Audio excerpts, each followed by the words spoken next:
Chair আৰু ছাগলীয়ে গঠবন্ধনত বনাই সিংহৰ লগত মোকাবিলা কৰিব পাৰে নেকি? কি তৎপৰতা আপোনালোকতো দেখিলে, এইটোতো কোনো নিৰ্বাচনী সভা নাছিলে, সাংগঠনিক সভা আছিলে।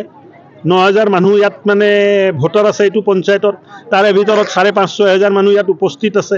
ক'ত ইলেকশ্যন আছে মোক বুজক। ইলেকশ্যন নহয় নেকি? ইলেকশ্যন ক'ত আছে? কংগ্ৰেছ মানে কিবা পতাকা দেখিছে, কিবা দেখিছে জানো?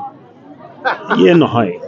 ৰাইজৰ প্ৰতি ভাৰতীয় জনতা পাৰ্টিত থকা শ্ৰদ্ধা, ভক্তি আৰু ভয় আৰু আমি কৰা ভাল কাম, ৰাইজ এটা কথা ঠিক কৰি লৈছে যে অহা ২০ বছৰ কমচে কম ৰাইজে কংগ্ৰেছক আৰু কংগ্ৰেছে কৰা দুৰ্নীতিক পাহৰি নাযায়। এই কাম নকৰোঁ। আমাৰ চিন্তা যদি শুদ্ধ হৈ থাকে, ৰাইজে আমাক আশীৰ্বাদ দি থাকে। তেওঁলোকেতো গঠবন্ধন বনাইছে। হা? গঠবন্ধন বনাইছে। গঠবন্ধনটোতো বনাব লাগিব। গঠবন্ধন বনাওক। গঠবন্ধন কৰাত কি আপত্তি আছে? চিয়াৰ আৰু ছাগলীয়ে গঠবন্ধনত বনাই সিংহৰ লগত মোকাবিলা কৰিব পাৰে নেকি? চলে ফিল্মৰ ডাইলগ মনত নাই? হা?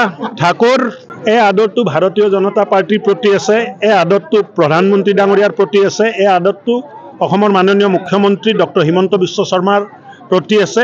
আৰু এই আদৰৰ, তেখেতসকলৰ প্ৰতি থকা আদৰৰ কাৰণে আমি অলপ ভাগ আমিও পাই আছোঁ। মই তেখেতসকলৰ নেতৃত্বক শ্ৰদ্ধা জনাইছোঁ যে তেখেতসকলে কৰা কাম আৰু দিয়া নেতৃত্বত ৰাইজ উৎফুল্লিত হৈ আজি এই সভাত আমাক সমৰ্থন কৰিলে। আলফা চৰকাৰৰ শান্তি চুক্তি সন্দৰ্ভত কি ক'ব? খুব ভাল হৈছে। অসমত শান্তি ঘূৰি আহিছে। এতিয়া অসম পিছ শুকুৱাই নাচায়। অসমত এতিয়া আমি উন্নয়নৰ কথা চিন্তা কৰি আছোঁ, প্ৰগতিৰ কথা চিন্তা কৰি আছোঁ, ইণ্ডাষ্ট্ৰীৰ কথা চিন্তা কৰি আছোঁ। অসমৰ এতিয়া এই কলা অধ্যায়ৰ পৰা ওলাই আহিলে আৰু খুব ভাল হৈছে। নতুন প্ৰজন্মই এটা নতুন সপোন দেখিছে আৰু মুখ্যমন্ত্ৰী ডাঙৰীয়াৰ নেতৃত্বত এই সপোনবোৰ লাহে লাহে বাস্তৱ হৈ গৈ আছে। মই ভাবোঁ যে অহা ৫ বছৰৰ ভিতৰত অসম এক নিজৰ ভৰিত থিয় হোৱা ৰাজ্যত পৰিগণিত হ'ব।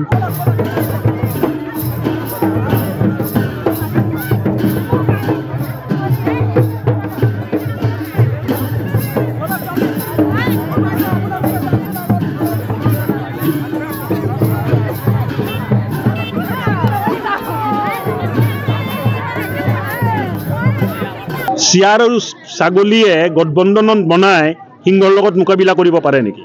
কি তৎপৰতা আপোনালোকতো দেখিলে, এইটোতো কোনো নিৰ্বাচনী সভা নাছিলে, সাংগঠনিক সভা আছিলে। ৯,০০০ মানুহ ইয়াত মানে ভোটাৰ আছে এইটো পঞ্চায়তৰ, তাৰে ভিতৰত ৫,৫০০ মানুহ ইয়াত উপস্থিত আছে। ক'ত ইলেকশ্যন আছে মোক বুজক। ইলেকশ্যন নহয় নেকি? ইলেকশ্যন ক'ত আছে? কংগ্ৰেছ মানে কিবা পতাকা দেখিছে, কিবা দেখিছে জানো? ইয়ে নহয়।